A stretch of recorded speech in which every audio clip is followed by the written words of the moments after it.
नमस्कार, FM news देख रहे हैं आप। आपके साथ मैं हूं हर्ष त्यागी। पीएम मोदी के दौरे से पहले सुल्तानपुर में पूर्वांचल एक्सप्रेसवे की एयर स्ट्रिप पर रविवार दोपहर बाद C-130J हरक्युलिस विमान उतरा। विमान की तेज गर्जना ने आसपास बसे गांव के लोगों का ध्यान अपनी तरफ खींचा। इन दिनों ट्रायल की वजह से फाइटर प्लेन लोगों के बीच हैरानी का विषय बने हुए हैं। हर दिन फाइटर प्लेन एयर स्ट्रिप पर उतर रहे हैं। यह ट्रायल 16 नवंबर तक यूं ही चलता रहेगा। 16 नवंबर को पूर्वांचल एक्सप्रेसवे के लोकार्पण के मौके पर पीएम मोदी के आने की तैयारियां जोरों पर हैं। इस दिन एयर शो भी होना है, इसकी रिहर्सल हो रही है। इसी के तहत वायुसेना के सबसे बड़े ट्रांसपोर्ट प्लेन में शामिल हरक्युलिस को उतारकर एयर स्ट्रिप का टेस्ट किया गया। पीएम मोदी ने वीडियो कॉन्फ्रेंसिंग के जरिए त्रिपुरा के 1,47,000 से भी ज्यादा लाभार्थियों को प्रधानमंत्री आवास योजना ग्रामीण यानी कि PMAYG की पहली किस्त जारी कर दी है। इसके तहत लाभार्थियों के बैंक खातों में 700 करोड़ रुपए से भी ज्यादा की रकम सीधे जमा की गई। इस मौके पर प्रधानमंत्री ने विपक्ष और पिछली सरकारों पर जमकर निशाना साधा। उन्होंने कहा कि देश के समग्र विकास को टुकड़ों में देखा जाता था, सियासी चश्मे से देखा जाता था, इसलिए हमारा पूर्वोत्तर खुद को उपेक्षित महसूस करता था। विकास को अब देश की एकता और अखंडता का पर्याय माना जाता है। पहले नीतियां बंद कमरों में बनती थी, अब दिल्ली के हिसाब से नहीं बल्कि यहां की जरूरत के हिसाब से नीतियां बनती हैं। पक्के मकान को लेकर कुछ नियम त्रिपुरा के लाखों परिवार के सामने बाधा बन रहे थे, लेकिन सरकार ने त्रिपुरा की भौगोलिक परिस्थितियों को समझा, उसके हिसाब से नीतियां बनाई। विकास को अब देश की एकता अखंडितता का पर्याय माना जाता है। पहले नीतियां दिल्ली के बंद कमरों में बनती थी और पूर्वोत्तर को उनमें फिट करने की नाकाम कोशिश होती थी। जमीन से ये कटाव ही अलगाव को जन्म देता है। इसलिए पिछले 7 सालों में देश ने एक नई सोच, नई अप्रोच तय की है। अब दिल्ली के हिसाब से ही नहीं बल्कि यहां की जरूरतों के हिसाब से नीतियां बनती है। प्रधानमंत्री आवास योजना को ही लीजिए। पक्के मकान को लेकर कुछ नियम त्रिपुरा के लाखों परिवारों के सामने बाधा बन रहे थे, लेकिन सरकार ने त्रिपुरा की भौगोलिक परिस्थितियों को समझा, उसके हिसाब से नियम बदले,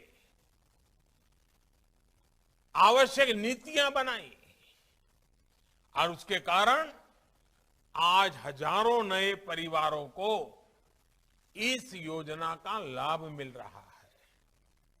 विकास के लिए यही संवेदनशीलता बहुत जरूरी है। हमने इस और भी ध्यान दिया कि यहां के वातावरण और रहन सहन के हिसाब से घर कैसे होने चाहिए। हमने घरों का साइज भी बढ़ाया और उन्हें नई सुविधाओं से भी जोड़ा।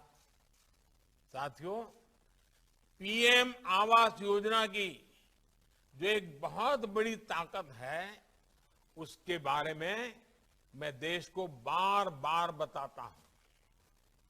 और जिस स्थान को त्रिपुर सुंदरी का विशेष आशीर्वाद मिला हो, वहां तो मैं इस बात का जिक्र जरूर करूंगा।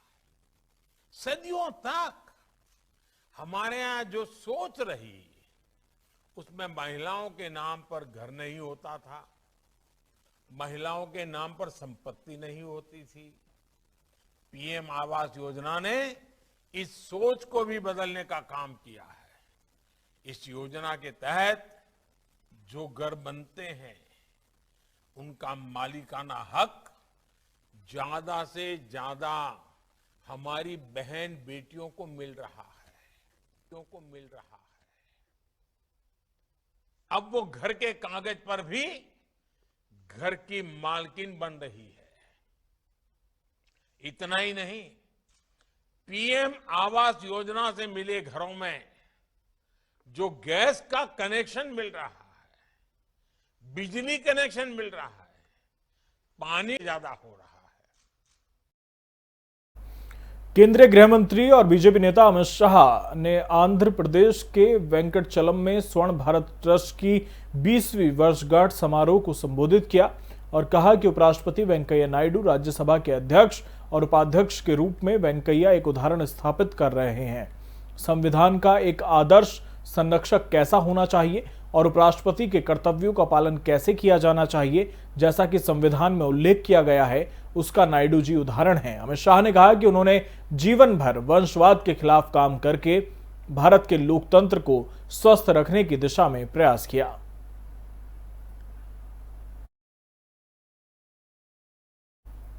सीएम योगी ने सम्मेलन को संबोधित किया। इस दौरान बीजेपी के प्रदेश अध्यक्ष स्वतंत्र देव सिंह, सांसद नरेश अग्रवाल और विधानसभा उपाध्यक्ष नितिन अग्रवाल भी शामिल हुए। सम्मेलन को संबोधित करते हुए सीएम योगी ने कहा कि अगर 1947 में मोदी जैसा नेतृत्व देश के पास होता तो भारत विश्व की सबसे बड़ी ताकत होता। सीएम योगी के इस बयान के कई मायने निकाले जा रहे हैं। साथ ही सीएम के बयान पर प्रतिक्रिया आना भी शुरू हो गई है। बीजेपी उत्तर प्रदेश के विधानसभा चुनाव 2022 को लेकर हर वर्ग के साथ अपनी भागीदारी को मजबूत करने के क्रम में सामाजिक प्रतिनिधि सम्मेलन का आयोजन कर रही है। लखनऊ के Atal Bihari Vajpayee scientific convention centre में सम्मेलन का आयोजन किया गया। इस दौरान अपने संबोधन में सीएम योगी ने कहा कि विपक्ष के पास 2022 चुनाव में कोई मुद्दा नहीं है, इसलिए वो देश तोड़ने वालों का महिमा मंडन कर रहा है। जिन्ना को आजादी का सिपाही बताकर सरदार वल्लभ भाई पटेल का अपमान किया जा रहा है। पटेल ने देश को एक सूत्र में बांधने का काम किया, जबकि जिन्ना का हिमायती होना तालिबानी सोच को दर्शाता है। उन्होंने कहा कि तालिबान का मतलब मानवता और महिलाओं का विरोध है। मुख्यमंत्री ने कहा कि भारत में भगवान बुद्ध के करोड़ों अनुयायी हैं। बीजेपी ने कुशीनगर में उन्हीं के नाम पर अंतर्राष्ट्रीय हवाई अड्डा बनाया है। एक दिन इनकी बड़ी दुर्गति होगी जिन्होंने महात्मा बुद्ध की मूर्ति को तोड़ा है। और भाइयों बहनों, आपने देखा होगा उसके कुछ ही दिनों के बाद जब अमेरिका के ड्रोन बम वहां गिर रहे थे और तालिबान के ऊपर उनकी चमड़ियां बारूद से झुलसती जा रही थी, तो हम लोगों ने कहा था महात्मा बुद्ध के साथ किए गए आपकी क्रिया की ईश्वर तुम्हें उसकी प्रतिक्रिया दे रहा है।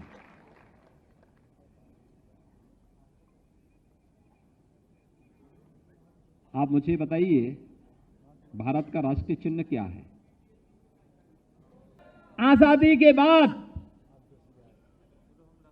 कभी भी कोई ऐसा कार्य नहीं हुआ पिछली सरकारों के कालखंड में जो कहा जा सके कि भारत के गौरव को आगे बढ़ाता हो। याद करिए, नालंदा में अंतर्राष्ट्रीय विश्वविद्यालय अटल जी की देन है। नालंदा का विश्वविद्यालय की चर्चा हो रही थी ना यहां पे भी, वह अटल जी ने फिर से उसका पुनर्निर्माण कराया। उसको किसने तोड़ा था? भाइयों बहनों, हमें नहीं भूलना चाहिए, जो लोग विभाजन की बात करते हैं एक प्रकार से प्रत्यक्ष रूप से तालिबानीकरण को वह समर्थन देने का कार्य करते हैं। और आपने देखा होगा, तालिबान जैसे ही फिर से अफगानिस्तान में घुसा, तमाम स्वर उभरने लग गए थे तालिबान के समर्थन में। कठोरतापूर्वक कार्रवाई की गई, तब वे स्वर शांत हो पाए। तालिबान का समर्थन का मतलब मानवता विरोधी शक्तियों को समर्थन देना, बुद्ध के शांति और मैत्री के संदेश को रोकने की साजिश का हिस्सा है तालिबान का समर्थन करना। महिलाओं और बच्चों के विरोधी तालिबान के कृत्यों का समर्थन करने का मतलब महिलाओं और आधी आबादी का अपमान करना, बच्चों का अपमान करना। और कुछ लोग उस दिशा में आगे बढ़ाना चाहते हैं, हमें उससे सावधान होना होगा। एक दूसरा, महात्मा बुद्ध से जुड़े हुए सर्वाधिक स्थान उत्तर प्रदेश में, और कुशीनगर को अंतर्राष्ट्रीय हवाई अड्डा देने का काम भी प्रधानमंत्री मोदी जी ने किया है, उसका उद्घाटन भी हो गया है। और एयरपोर्ट का नाम भी किस नाम पर रखा गया है? महात्मा बुद्ध के नाम पर, भगवान बुद्ध अंतर्राष्ट्रीय हवाई अड्डा। महाराष्ट्र के ठाणे शहर में एक मंदिर में एक चोर ने पहले कथित तौर पर भगवान से प्रार्थना की और फिर नकदी पेटी चुराकर भाग गया। ये तस्वीरें आप देख सकते हैं। पुलिस ने रविवार को परिसर के सीसीटीवी फुटेज की जांच के बाद ये जानकारी दी। पुलिस ने तुरंत एक्शन लिया और परिसर के सीसीटीवी फुटेज की जांच कर मामले को सुलझाया। एक अधिकारी ने मंदिर की रखवाली करने वाले व्यक्ति की शिकायत के हवाले से बताया कि आरोपी ने 9 नवंबर की रात यहां खोपत इलाके में भगवान हनुमान के मंदिर में सेंध लगाई और कथित तौर पर नकदी पेटी चुरा कर ले गया। इस पेटी में करीब 1000 रुपए थे। मामले में अधिकारी ने कहा कि सीसीटीवी फुटेज में चोर भगवान की मूर्ति के सामने प्रार्थना करते हुए दिखाई दिया और फिर वहां रखी नकदी पेटी को चुराकर फरार हो गया। फुटेज की एक क्लिप भी सोशल मीडिया पर वायरल हो रही है, जो हम आपको दिखा रहे हैं।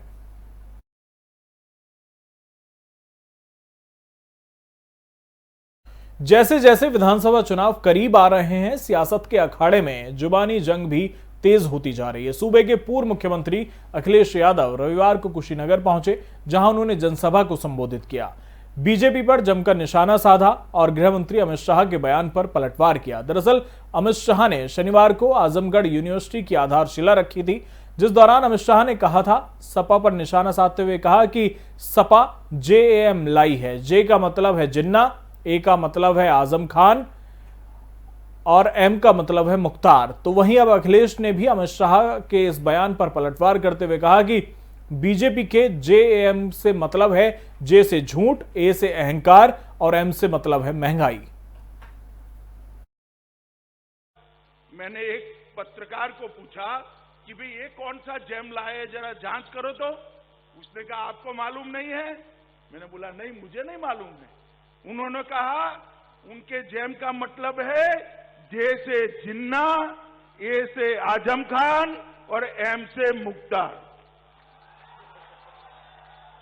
अब भाई आप मुझे बताओ, आपको भाजपा का जैम चाहिए या समाजवादी पार्टी का चाहिए? जो जैम की परिभाषा दे गए, आज हर व्यक्ति उत्तर प्रदेश का जानता है कि भारतीय जनता पार्टी से ज्यादा झूठ को नहीं बोल सकता। भारतीय जनता पार्टी से ज्यादा झूठ को नहीं बोल सकता। भारतीय जनता पार्टी जब से सत्ता में आई है 14, 17, 19, इतना अहंकार है, आदमी को आदमी नहीं समझते। और अगर आपको समझना हो तो मुख्यमंत्री जी का रिमाइंड कर करके वो देख लीजिए, टीवी पे इंटरव्यू दिया था। इसलिए उनके जैम का मतलब कुछ भी हो, लेकिन समाजवादियों ने जो जैम का मीनिंग निकाला है, Bharatiya Janata party J for झूठ, भारतीय जनता पार्टी का जे फॉर झूठ, ए फॉर अहंकार और एम फॉर महंगाई, जिसका जवाब भारतीय जनता पार्टी नहीं दे सकती।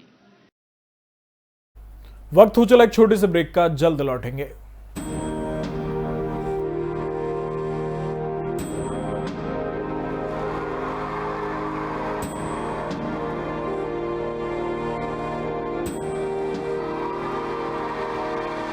अब बच्चा बच्चा देशभक्ति पढ़ेगा, अब बच्चा बच्चा देशभक्त बनेगा।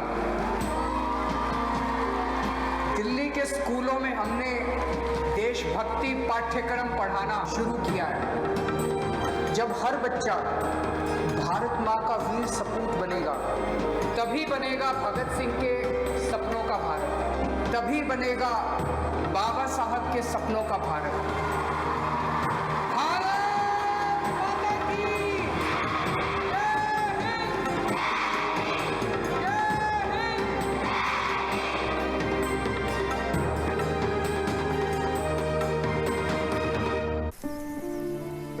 हम सभी जानते हैं कि दिल्ली और उसके आसपास के इलाकों में हर साल अक्टूबर नवंबर के महीनों में पराली के धुएं से प्रदूषण बढ़ जाता है। सर्दियों में पंजाब, हरियाणा और उत्तर प्रदेश में पराली के जलने वाले धुएं से दिल्ली के करोड़ों लोगों को सांस लेने में तकलीफ होती है। हमारे किसान भाइयों को मजबूरी में अपनी पराली जलानी पड़ती है, क्योंकि उनके पास कोई और दूसरा रास्ता ही नहीं होता। अब दिल्ली सरकार ने पराली से होने वाले प्रदूषण को खत्म करने के लिए एक ठोस कदम उठाया है। दिल्ली सरकार ने भारतीय कृषि अनुसंधान संस्थान पूसा द्वारा विकसित बायो डीकंपोजर तकनीक को दिल्ली में लागू कर दिया है। पूसा इंस्टीट्यूट के बायो डीकंपोजर तकनीक से पराली को गलाकर वहीं खाद में बदला जा सकता है। दिल्ली सरकार ने इस तकनीक को लागू कर दिया है और इसका सारा खर्च दिल्ली सरकार उठा रही है। और जब खेत में ही उस पराली का खाद बन जाएगा तो वो जमीन की उर्वरता भी बढ़ाएगा, मतलब किसानों की अगली फसल भी बढ़िया होगी। यही तो हमारे किसानों को चाहिए। और सबसे बड़ी बात, जब पराली नहीं जलेगी तो प्रदूषण भी नहीं होगा। इसमें सबका फायदा है। पहले हमें अपनी पराली जलानी पड़ती थी, लेकिन इस बार हमें ऐसा नहीं करना पड़ा। दिल्ली सरकार ने पराली को खाद में बदलने के लिए हमारे खेतों में ये छिड़काव करवाया है। ये बहुत ही आसान था और हमें तो बहुत फ़ायदा हुआ। ये पूरा काम दिल्ली सरकार ने खुद कराया है, हमें तो एक पैसा नहीं देना पड़ा और हमारी पराली यही खेत में ही खाद बन गई है और प्रदूषण भी नहीं हुआ। ये बहुत बढ़िया समाधान है। दिल्ली सरकार प्रदूषण को खत्म करने के लिए युद्ध स्तर पर तो काम कर ही रही है, साथ ही किसानों की सुविधाओं का भी पूरा ख्याल रखा जा रहा है।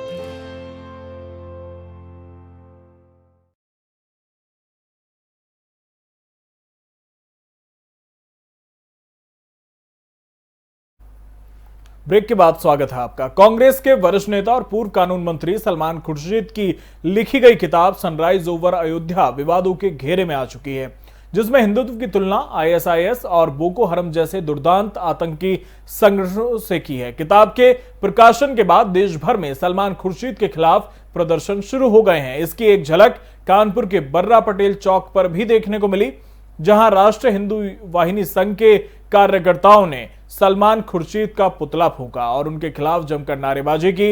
इस दौरान प्रदर्शन कर रहे हिंदू वाहिनी संघ के प्रदेश अध्यक्ष अमित गुप्ता ने बताया कि जिस तरह से सलमान खुर्शीद ने हिंदुओं की तुलना आतंकी संगठन से की है, उसको लेकर समस्त हिंदुओं में उनके खिलाफ आक्रोश है, जिसके चलते हम लोगों ने उनका पुतला फूंका है और सरकार से इस पुस्तक पर तत्काल रोक लगाने की मांग की है।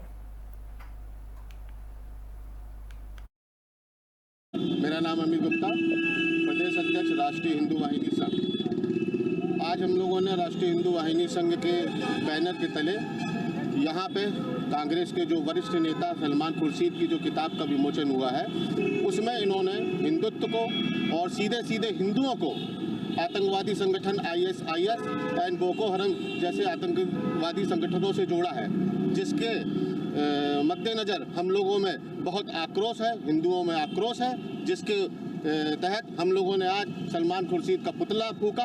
और मैं और मेरा संगठन सर्वोच्च न्यायालय से और भारत सरकार से यही अपील करता हूं कि इनकी किताब को बैन किया जाए और इन पर सख्त से सख्त कार्रवाई की जाए। मऊ जनपद में शिवपाल यादव सामाजिक परिवर्तन रथ यात्रा लेकर पहुंचे, जहां कार्यकर्ताओं ने राष्ट्रीय अध्यक्ष शिवपाल यादव का फूलमालाओं से स्वागत किया। शिवपाल यादव ने जनसभा को संबोधित करते हुए कहा कि इस समय किसान और जनता महंगाई से परेशान है, लेकिन सरकार ने कोई भी लाभकारी योजना नहीं चलाई जिससे जनता का कल्याण हो। तो वहीं उन्होंने कहा कि अभी अखिलेश यादव से बातचीत नहीं हुई है, हम उन्हीं प्रत्याशियों को टिकट देंगे जो जीत कराएंगे। बेरोजगारी, इसकी वजह से पूरे उत्तर प्रदेश की जनता तबाह हो चुकी है, भुखमरी की कगार पर है और यहाँ तक कि बहुत से लोग आत्महत्या करने पर मजबूर हो रहे हैं और सबसे ज्यादा किसान के साथ साथ मजदूर और मजलूम से लेकर के सभी परेशान हो चुके हैं। पीलीभीत के बरखेड़ा क्षेत्र में नाबालिग छात्रा के साथ रेप की घटना को अंजाम दिया गया, जिसके बाद से ही लोगों में आक्रोश देखने को मिल रहा है। छात्रा का शव नग्न अवस्था में खेत में मिला, जिसकी सूचना मिलते ही पुलिस मौके पर पहुंची। बताया जा रहा है कि शव के पास बियर की बोतलें भी बरामद हुई हैं, साथ ही शव भी शत विशत हालत में मिला है। फिलहाल पुलिस ने शव को पोस्टमार्टम के लिए भेज दिया है। क्षेत्र में जो युवती के शव गन्ने के खेत में मिला है, पंचायतनामा भर के पोस्टमार्टम है तो शव को पीएम हाउस भेज दिया गया है। डॉक्टरों के पैनल से वीडियोग्राफी के साथ पोस्टमार्टम होगा परिवार वालों के तहरीर के आधार पर तत्काल गंभीर धाराओं में मुकदमा पंजीकृत कर लिया गया है। घटना के सफल अनावरण हेतु 4 अलग अलग टीमें गठित की गई है। इसके साथ साथ फोरेंसिक टीम्स के साथ छोटे से छोटे सबूत भी इकट्ठा किया जा रहा है। जल्दी से जल्दी ये घटना के अनावरण किया जाएगा। आज देश के प्रथम प्रधानमंत्री जवाहरलाल नेहरू की जयंती है। इस दिन को बाल दिवस के रूप में भी मनाया जाता है। बताया जाता है कि बच्चों के लिए ये बहुत प्रिय थे। बच्चे इन्हें प्यार से चाचा नेहरू भी बुलाते थे। पीएम नरेंद्र मोदी ने पंडित जवाहरलाल नेहरू की जयंती पर उन्हें श्रद्धांजलि दी। इस दौरान विभिन्न पार्टियों के कई बड़े नेताओं ने उन्हें नमन किया। कांग्रेस नेता सोनिया गांधी ने शांति वन में पुष्पांजलि अर्पित की। ट्विटर पर केंद्रीय उड्डयन मंत्री ज्योतिरादित्य सिंधिया ने लिखा कि आधुनिक भारत के निर्माता, भारत रत्न, राष्ट्र के प्रथम प्रधानमंत्री पंडित जवाहरलाल नेहरू जी की जयंती पर उन्हें शत शत नमन। बाल दिवस की हार्दिक शुभकामनाएं। वहीं दिल्ली के सीएम अरविंद केजरीवाल ने भी ट्वीट किया है कि हमारे बच्चे ही देश का आने वाला कल हैं। उन्हें बेहतर शिक्षा और अवसर देकर ही देश को आगे बढ़ाया जा सकता है। सभी देशवासियों को बाल दिवस की बहुत बहुत बधाई और पूर्व प्रधानमंत्री जवाहरलाल नेहरू जी की जयंती पर सादर नमन।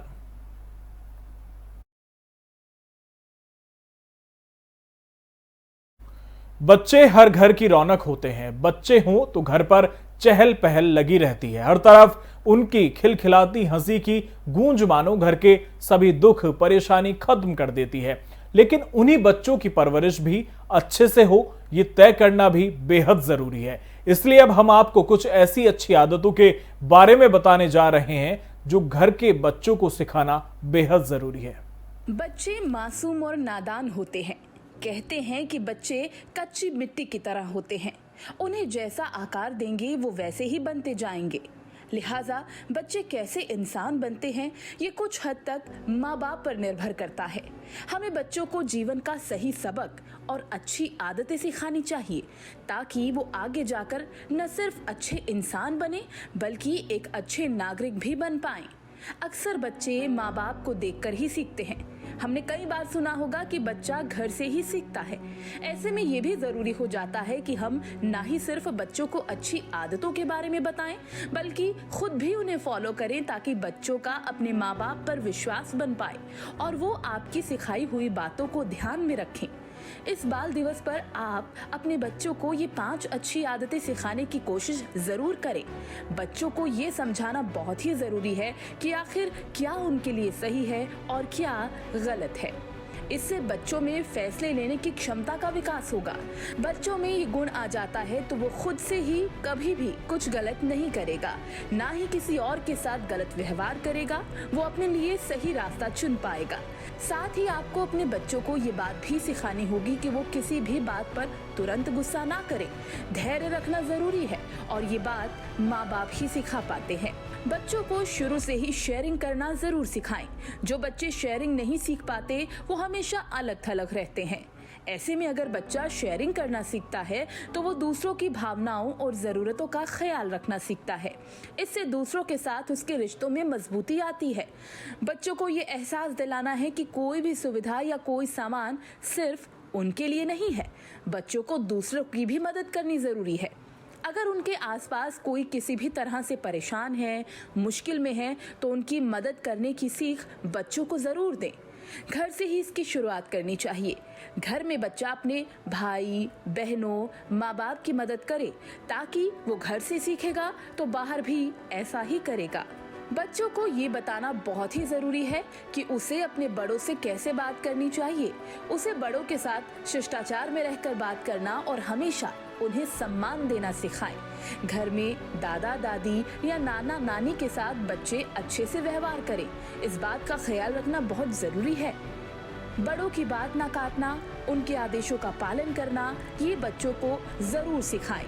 ईमानदारी एक बेहद ज़रूरी सबक है। बच्चों को शुरू से ही ईमानदार रहना सिखाएं। किसी दोस्त या परिवार के लोगों के सामने बच्चा हमेशा ईमानदार रहे तो वो धीरे धीरे आगे के जीवन में ये सबक सीखेगा। वो झूठ नहीं बोलेगा, ना कुछ गलत करेगा। यानी अगर हम घर से ही इन अच्छी आदतों की शुरुआत करेंगे तो हमारा बच्चा एक बेहतर इंसान बनेगा और अगर बेहतर इंसान बनेगा तो वो देश का एक अच्छा नागरिक जरूर बन पाएगा। रूस अपनी दोस्ती की एक और मिसाल पेश करने जा रहा है, जिससे भारत की सीमाएं और भी ज्यादा अभेद्य होने जा रही हैं। रूस भारत को S-400 air defence missile system देना शुरू कर देगा। बताया जा रहा है कि S-400 की पहली यूनिट की तैनाती भारत पाकिस्तान सीमा पर की जाएगी। S-400 एयर डिफेंस सिस्टम को समुद्री और हवाई मार्ग से भारत भेजा जा रहा है। बता दें कि इस मिसाइल में जमीन से हवा में मारने की क्षमता है।